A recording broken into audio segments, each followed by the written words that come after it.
Welcome once again. In today's lecture, you will gonna learn about the nervous tissue. Okay like हमने अभी तक epithelial tissue, connective tissue, बहुत सारे tissues को देखा है कि कौन कौन सी प्रॉपर्टीज है and all. Okay, so in this lecture now we will gonna discuss about the nervous tissue. So first thing जो मैं सबसे पहले आपको बोलती हूँ, यू नो, कि चाहे नर्वस टिश्यू हो, एपिथेलियम टिश्यू हो, कोई भी हो, you should know the origin, कि भाई साहब वो आया कहाँ से है. What is the origin of nervous tissue. See origin जो है नर्वस टिश्यू का, I think Rida this is clear to you. Can you please tell me what is the nervous tissue of the same? Ectoplasm. It's not ectoplasm actually, it's ectodermal. Okay, it's ectoderm. Ectoderm. Okay, ectodermal. So जो germ layer है basically, जहाँ से इसका origin हुआ है, that is ectoderm.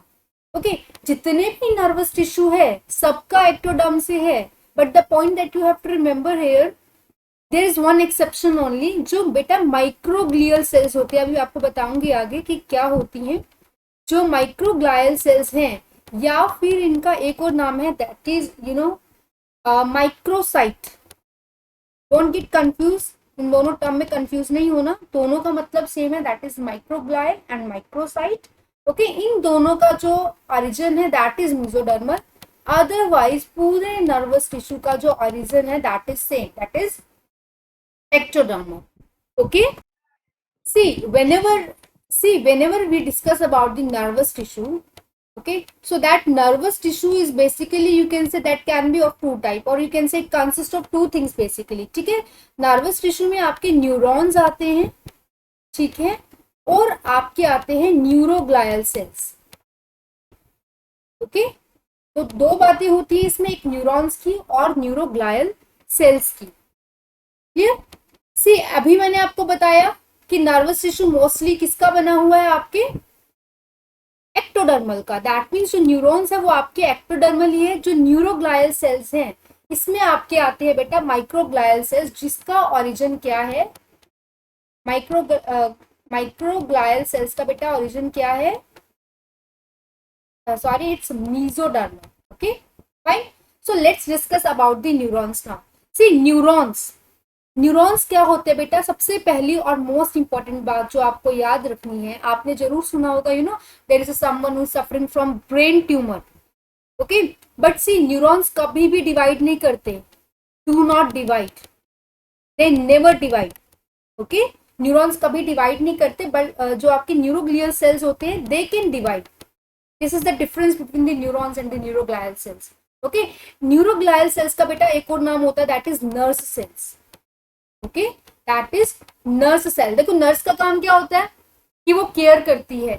ऐसे ही ये जो न्यूरोग्लियल सेल्स होते हैं, they will gonna you know give a kind of protection और अ काइंड ऑफ सपोर्ट और न्यूट्रिशन टू द न्यूरॉन्स.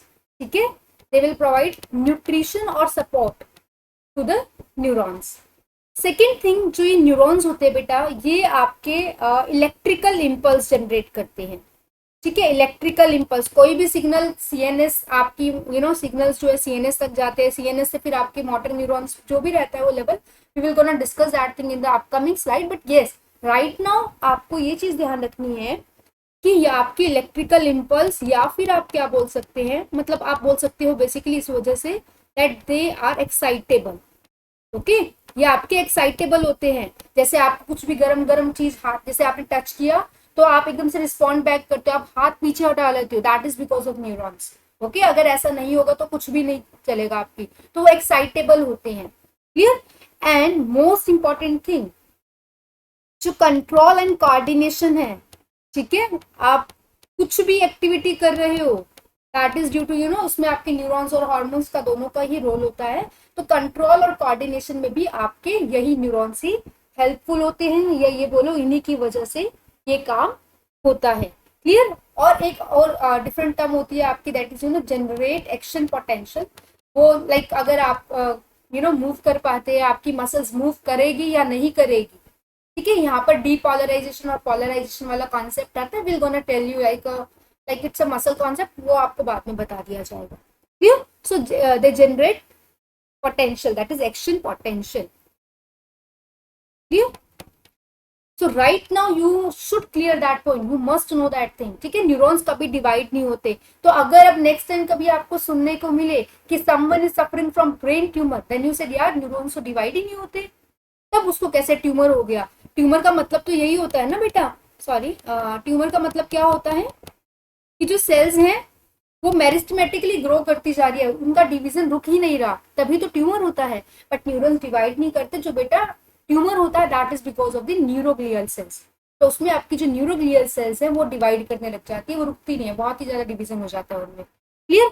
जो न्यूरोग्लियल सेल्स होते हैं ये आपके नॉन एक्साइटेबल होते हैं, ये आपके नॉन एक्साइटेबल होते हैं। Clear. And they never, obviously अगर ये नॉन एक्साइटेबल है तो इसमें एक्शन पोटेंशियल वाली तो टर्म ही नहीं आई। Is it clear. See just have a look कि स्ट्रक्चर क्या होता है न्यूरॉन का, structure of neuron.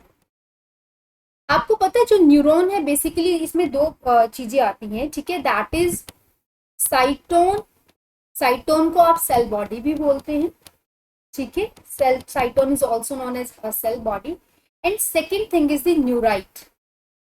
okay, that neurite is nothing, it is just axon and dendrite, okay। axon और dendrite को collectively आप क्या बोलते हैं, न्यूराइट।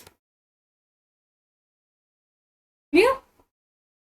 सी आपको ये स्ट्रक्चर दिख रहा है, ये प्रॉपर स्ट्रक्चर, ठीक है। ये जो बीच वाला प्रॉपर स्ट्रक्चर इसको बोला जाता है साइटोन या सेल बॉडी बोल सकते हो आप, दैट इज सेल बॉडी।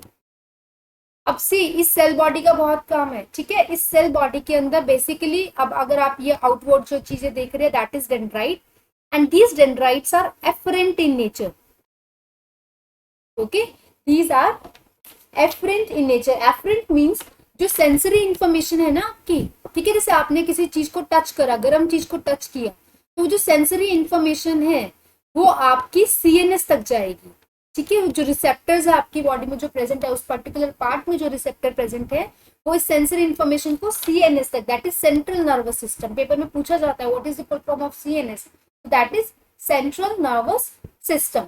तो वो होते हैं आपके एफरेंट। देखो दो टाइप के होते हैं आपके, ये भी एक होते हैं एफरेंट, एक होते हैं efferent, okay. Efferent is just opposite to that, और you can say it is you know आपके सेंट्रल नर्वस सिस्टम से जो सिग्नल है वो मसल सेल तक जाएगा, ओके, वो मसल तक जाएगा। जबकि आपके एफरेंट में क्या होता है, sensory information central nervous system तक जाती है। क्लियर। अदर देन दैट, अब देखो सेल बॉडी के अंदर आपको दिख रहा होगा ये न्यूक्लियस है, जैसे हमारे में भी न्यूक्लियस होता है, ठीक है। कंट्रोल सेंटर है ये न्यूक्लियस। ऐसे ही बेटा इसके अंदर सबसे इंपॉर्टेंट पॉइंट जो आपको नहीं भूलना, इसी के अंदर बेटा छोटे ग्रेन्यूल्स होते हैं जिन्हें बोला जाता है, let me write there, that is nasal bodies, okay। Now there must be a question in your mind like what are these nasal bodies?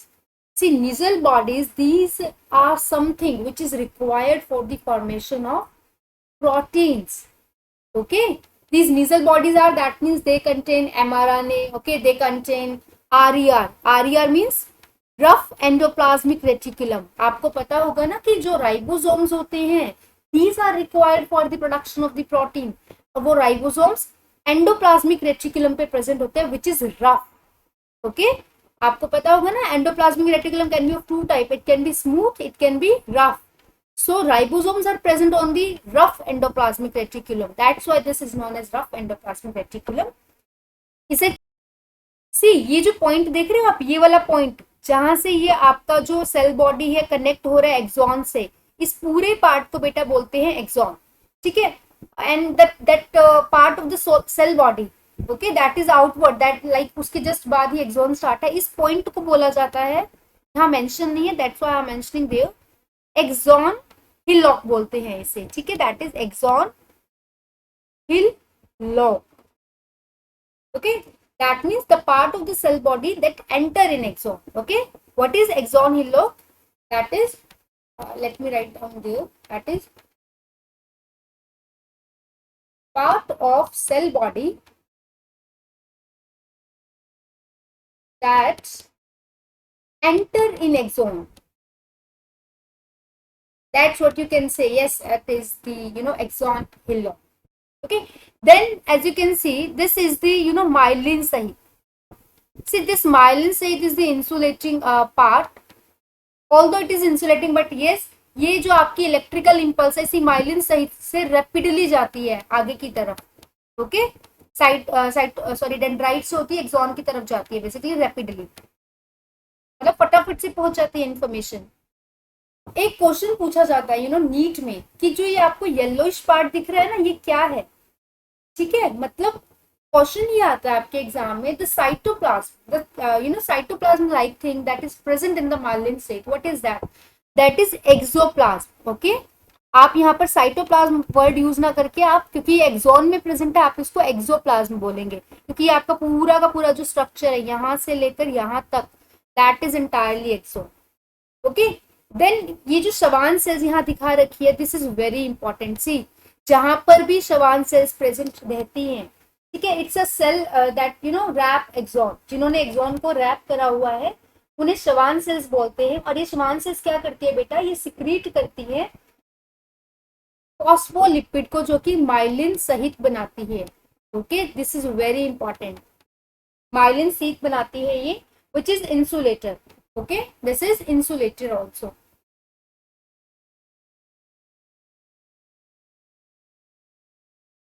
And this rod of Renvier, this never made that thing, this never produced that myelin sac. Okay, this is just a gap between the Schwann cells and the cell body, you can say it's a different thing, but you just have to remember what is Schwann cells. कुछ भी नहीं है, सिर्फ axon को cover कर रखा है sales ने, उन्हीं सेल्स को बोला गया है Schwann cells. I think you must have heard two things, that is synapse and synaptic cleft. Okay, now what is this? कि है क्या ये? synapse भी है, synaptic cleft भी है, but actual में क्या है? Let's just imagine there are two neurons. Okay, this is the cytone part, that means this is the cell body part, and this is the axon part. Okay, this is axon and this is cell body, and second neuron is somewhere, you can say here. Okay, this is somewhere here. Again, this is the cell body part and this is the axon part. Correct. See, ये जो gap है ना इन दोनों में, जो इन दोनों के बीच में गैप है, और यू कैन से डिस्टेंस है between two neuron. Okay, distance between two neuron, this is something you can से synaptic cleft. Okay, so synaptic cleft is nothing, it is just the distance between the two neurons. Okay, and what is synapse? See, it's a functional contact, functional or chemical contact. Okay, what is synapse? क्योंकि आपको पता है ना, signals जो है travel करते हैं, वो डेंड्राइट से एक्सॉन की तरफ जाते हैं, सेल बॉडी से एक्सॉन की तरफ जाते हैं. तो सिनेप्स क्या है basically? It's a functional, okay, it's a functional or you can say chemical contact between two neuron. It is something, अगर आपको याद रखना है, देखो अगर तुम्हें अपने फ्रेंड को बुलाना है, एक तो आप क्या करोगे, उसके नाम से बुलाओ, एक तो आप उसके पास जाके ना टच करके बुलाओगे, hey listen I want to talk something. ठीक है, मतलब आप उसके पास फिजिकली जाके उसको टच करके बुला रहे हो. और एक आपने क्या करा, आपके बीच में डिस्टेंस था, आपने कोई पेन या चौक मार दिया उसको और आपने फिर उससे बुलाया आ जा इधर. ठीक है, इट्स कि वहां फिजिकल कांटेक्ट नहीं हुआ, बट आपकी बात उसके तक पहुंच गई. समझे इस चीज को आप रिदा? Yes ma'am. समझ गए ना? सो फंक्शनल मतलब फिजिकली टच नहीं किया, बट सिग्नल पहुंच गया. अब सिग्नल कैसे पहुंचेगा? सी, इन्हीं जो आपके जो न्यूरॉन्स हैं, इनके बीच में क्या होते हैं बेटा, सिनेप्टिक वेसिकल्स होते हैं. क्या होते हैं? Synaptic vesicle. वेसिकल का मतलब अ काइंड ऑफ बर्तन है ना, वेसल काइंड ऑफ. इसके अंदर क्या होते हैं? सिनेप्टिक वेसिकल के अंदर बेटा होते हैं neuro transmitter. Okay, neuro transmitter, this is very important. In your exam you will definitely get that question. ठीक है, ये जो सिग्नल्स है, न्यूरो ट्रांसमीटर बेसिकली बेटा एक काइंड ऑफ केमिकल है जो इनकी इंफॉर्मेशन को पहुंचा रहा है. ठीक है, जैसे न्यूरो ट्रांसमीटर आपके दो type, I mean just for an example बता रही हूँ. जैसे एक आपका होता है एड्रेनलिन, इमरजेंसी हार्मोन बोलते हो ना. सांप को देख के एकदम से आप डर जाते हो, आपकी दिल की धड़कन तेज हो जाती है ना, that is because of this hormone adrenaline. This is a kind of neuro transmitter. and other than that there is another example that is acetylcholine. Okay, that is acetylcholine. Is it clear? These are the two examples for the neurotransmitter. Now what you have to remember here, neurotransmitters are present in the synaptic vessels. What is synaptic cleft? It is the distance between two neurons, while what is synapse? It is the functional or chemical contact between two neurons. See ऐसा नहीं है कि दो neurons ही आपस में connect होते हैं. देखो ये आपके जो नर्व सेल्स है वो किसी मसल के साथ भी न्यूरॉन जो है वो कनेक्ट हो सकते हैं. ठीक है, न्यूरॉन टू न्यूरॉन भी कनेक्ट हो सकते हैं. तो बेटा अगर वो न्यूरॉन्स जो है आपकी मसल के साथ कनेक्टेड है ना, उसको बोला जाता है NMJ, that is neuro muscular junction. Okay, that is neuro, N for neuro, M for muscular, and J for junction. Is it clear? Yes, Rida? Yes, ma'am. Okay, fine. So let's discuss about now the types of neuron.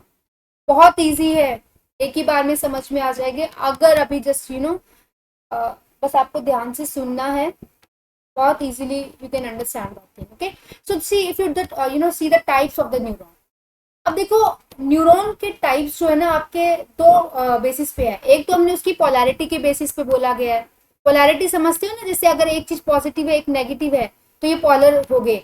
ऐसे हम तो इसमें obviously dendrites की और आपके साइटोन की और आपके एक्सॉन की, इन तीनों चीजों की बात करें तो हम इन्हीं को बेस लेके चलेंगे इसमें. ठीक है, और दूसरा होता है उनके फंक्शन के बेसिस पे. बेसिकली हमने न्यूरॉन्स को दो बेसिस पे डिवाइड किया है. ठीक है, एक है उसकी पोलैरिटी और एक है उसके फंक्शन के बेस पे. क्लियर? पोलैरिटी के बेसिस पे it can be of 4 type. Okay, it can be unipolar. I will gonna tell you like what is unipolar. It can be bipolar, and third one is it can be multipolar, and last one is the pseudopolar. Okay, देखो uni का मतलब क्या होता है? एक मतलब सिर्फ क्या है बेटा, सिर्फ साइटोन और एक्सोन. ठीक है, एक साइटोन और ये आपका एक्सोन, सिर्फ एक्सोन प्रेजेंट है, यहाँ डेंड्राइट नहीं है, तो बोला जाता है unipolar. That means if only axon is present with the cyton body और with the cell body, then it is termed as unipolar. ठीक है, यह एम्ब्रियोनिक स्टेज में होती है. Where it is found in the embryo. Clear? Vertebrates में भी होती है और इनवर्टिब्रेट्स में भी होती है. आई थिंक वर्टिब्रेट्स आपको पता होगी. Rida, I think this is clear to you. Yes, Rida? Okay. Bipolar means, bi means two. मतलब सेल बॉडी तो है ही है, एक्सॉन भी है, और यहां से, सॉरी ये लाइन नहीं आएगी. ठीक है, यहां से क्या है, डेंड्राइट्स भी है. Let me draw this. ये आपकी एक्सॉन बॉडी है. ठीक है, तो बाइपोलर में बेटा क्या है, आपका एक्सॉन भी है और डेंड्राइट भी है. डेंड्राइट, एक्सोन और ये आपकी सेल बॉडी. ठीक है, मल्टीपोलर जो मैंने जस्ट अभी आपको स्ट्रक्चर दिखाया था ना, जिसके अंदर बहुत सारे ऐसे डेंड्राइट से निकले हुए थे, है ना. Let me show you this thing. See this is a multipolar. This is an example of the multipolar.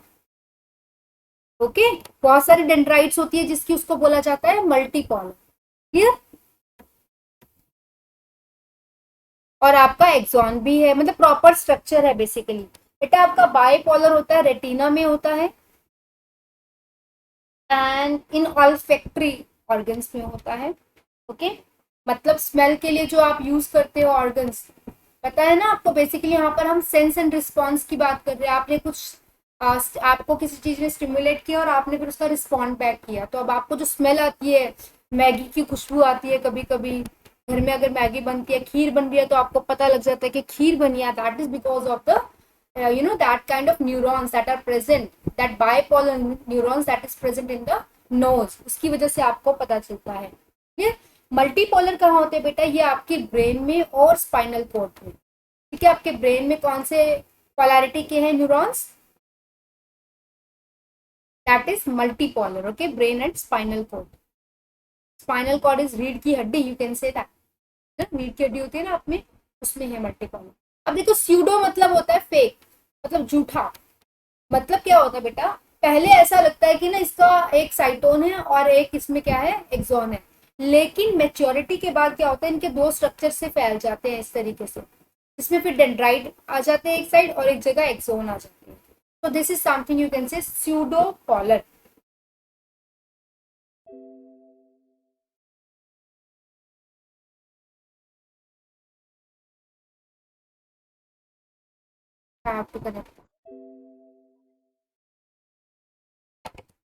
Some polars are some neurons are non polar too.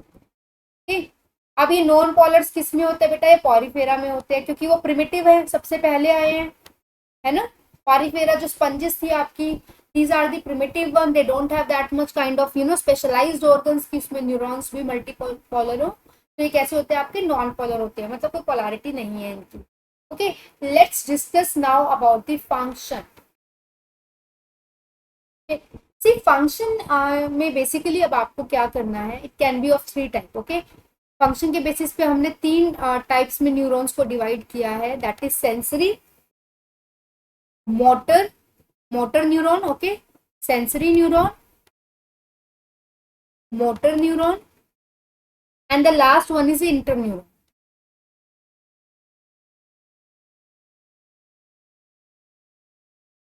Okay, see sensory neurons जो होते हैं ना, ये आपके होते हैं efferent. क्या होता है रिदा, एफेरेंट?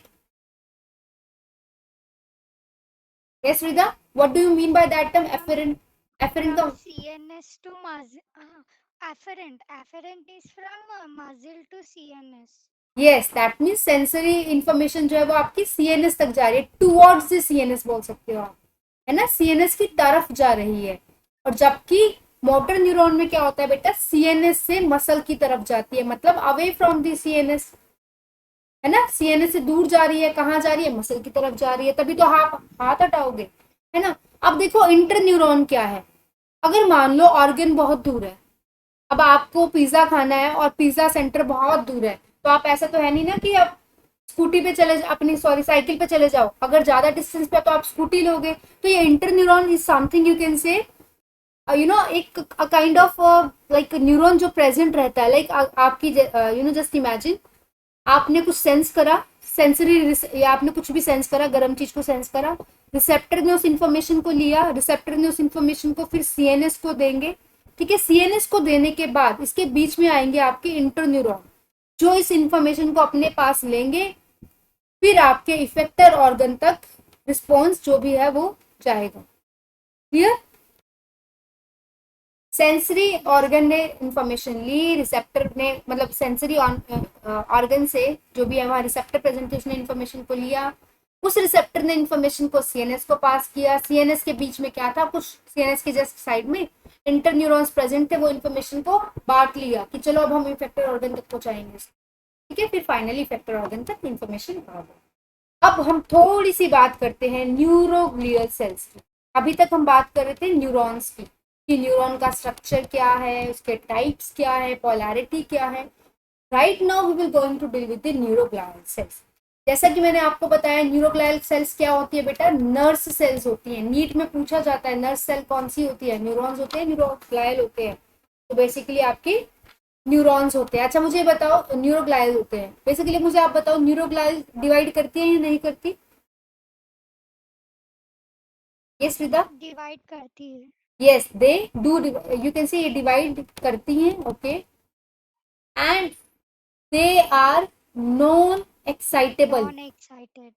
ठीक है, these are non excitable cells होती हैं। और आपको पता है मोर देन 50% जो आपकी बॉडी में प्रेजेंट है सेल्स, वो न्यूरोग्लियल सेल्स होती हैं, मोर देन 50%। लेकिन इनका साइज स्मॉल होता है, ठीक है।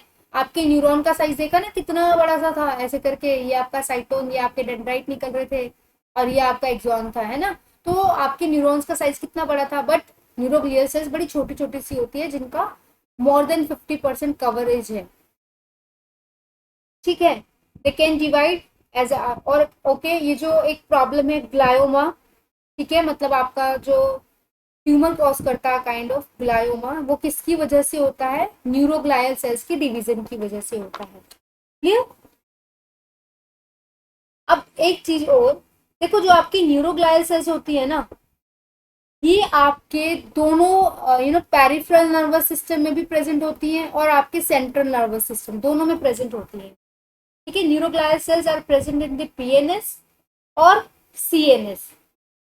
ठीक है, सेंट्रल नर्वस सिस्टम से जो ब्रांचेस निकलती है ना, उनको बोलते हैं पीएनएस, मतलब वहां पर प्रेजेंट होती है basically. All the nerve present from CNS, जो वहां से ब्रांचेस निकलती है, जो नर्व्स निकलती हैं, ब्रांचेस मतलब नर्व्स जो निकलती हैं, उसी को हम यहाँ पर पीएनएस बोल रहे हैं, और पीएनएस में भी ये प्रेजेंट होती हैं। क्लियर। लेकिन ये जो न्यूरोग्लायल सेल्स हैं, let me take that thing, बेटा ये जो आपकी न्यूरोग्लायल सेल्स है ना, पीएनएस में और सीएनएस में अलग अलग है, सेम नहीं है।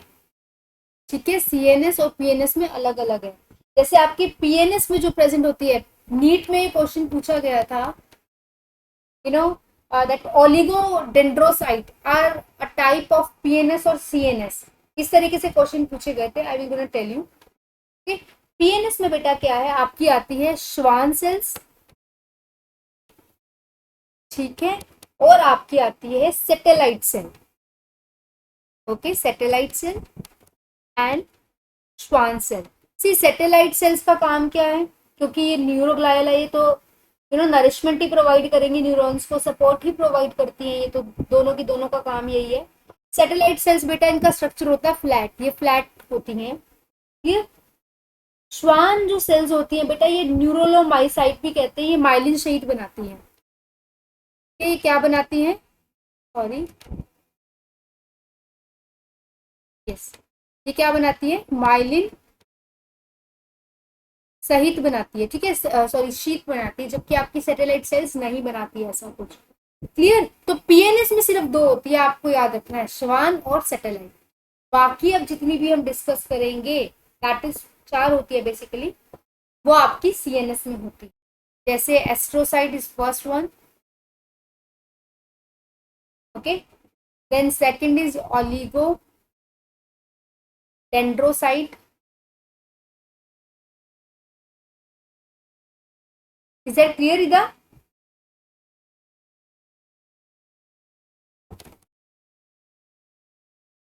Third one is microglial cells. See आ गया ना यहाँ पे माइक्रोग्लायल। माइक्रोग्लायल का ओरिजिन क्या है बेटा, मीजोडर्मल। एम से याद रखना, एम से माइक्रो, एम से मीजो। बाकी सारे के सारे जितना भी अभी तक हमने पढ़ा है, वो सबका सब कैसा ओरिजिन है, एक्टोडर्मल ओरिजिन है, एक्सेप्ट माइक्रोग्लायल। क्लियर। लास्ट है इसका बेटा एपेंडाइमल, एपेंडाइमल सेल। क्लियर। अब देखो जो आपका एस्ट्रोसाइट है, let me again change that, let's first talk about the astrocyte. ये जो एस्ट्रोसाइट है ना, सबसे इंपॉर्टेंट काम करती है, ये ब्लड ब्रेन बैरियर बनाती हैं, ये ब्लड ब्रेन बैरियर। देखो आपको पता है ब्लड के अंदर अच्छी चीजें भी है, लेकिन कुछ टॉक्सिक चीजें भी हो सकती हैं। सो बेसिकली एक बैरियर बना देती है, जिससे ब्लड वाली जो टॉक्सिक चीजें हैं वो ब्रेन के अंदर नहीं जाती। तो वो काम कौन करते हैं, एस्ट्रोसाइट, और अभी आपका एक और आएगा, वो भी ये सेम काम करता है। ठीक है, these are the largest one. इसका साइज कंपैरेटिवली बड़ा होता है। वैसे आपके जितने भी न्यूरोग्लियल सेल्स हैं उनका साइज छोटा होता है, लेकिन उन छोटों में भी सबसे बड़ा कौन, astrocyte. Clear. And after that these are the most abundant. सबसे ज्यादा जो आपके न्यूरोग्लायल सेल्स हैं उनमें सबसे ज्यादा आपका एस्ट्रोसाइट होता है। ठीक है, मोस्ट अबंडेंट मतलब सबसे ज्यादा अमाउंट में होते हैं। Clear. Then second is the oligodendrocyte. Oligodendrocyte. See oligo का मतलब क्या है, दो, है ना, लेकिन यहाँ पर दो की तरफ नहीं जाना। ओलिगो का मतलब हम यहाँ पर बेसिकली दो ना कह के हम कह रहे हैं फ्यू। ठीक है, इसमें क्या है, सिंथेसिस करते हैं ये बेटा, ये माइलिन सहित को बनाते हैं। ठीक है, ये माइलिन सहित को बनाते हैं, सिंगल ऑलिगोडेंड्रोसाइट जो है वो बहुत सारे नंबर ऑफ न्यूरॉन्स को माइलिनेट कर सकता है, ठीक है। जैसे अभी आप मतलब क्या होता है बेसिकली, न्यूरॉन, ये मान लो कोई न्यूरॉन है, माइलिन मतलब इसके ऊपर लेयर आनी चाहिए, इसकी बहुत सारे न्यूरॉन्स होते हैं, इनके ऊपर लेयर आनी चाहिए माइलिन की। तो ये जो ऑलिगो है ना, एक ही टाइम पर एक ही न्यूरॉन पे बहुत सारा यू नो माइलिनेशन कर सकता है, जबकि दूसरे न्यूरॉन्स ऐसा नहीं कर सकते। क्लियर। फिर आपकी जो माइक्रोग्लायल सेल है, नेक्स्ट है माइक्रोग्लायल। माइक्रोग्लायल क्या करती है, ये फेगोसाइटोसिस का काम करती है। I think you should know what is phagocytosis. पता है ना आपको फेगोसाइटोसिस क्या है? यस फ्रीदा। फेगोसाइटोसिस पता है आपको?